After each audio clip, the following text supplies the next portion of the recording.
ایران ای مرد پرگوهر، ای خواجه سرچشمه هنر، دور از تو اندیشه بدان، آینده مانی تو جاودان.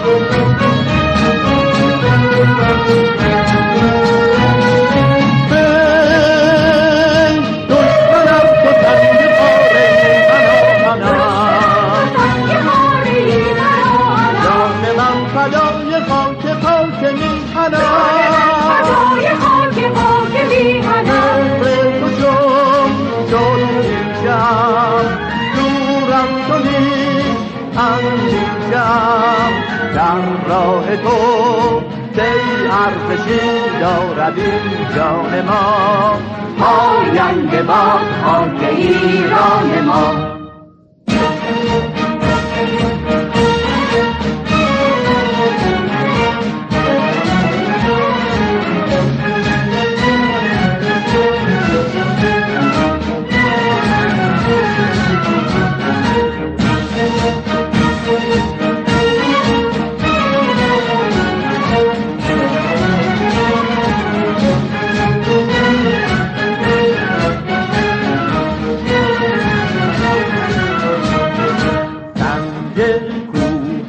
در و گوهر است، خاک دشتت بهتر از زر است.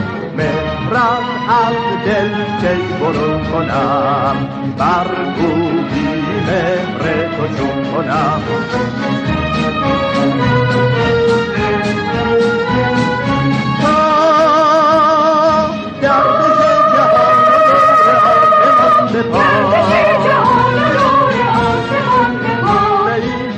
همیشه رهنمای ما، همیشه رهنمای ما.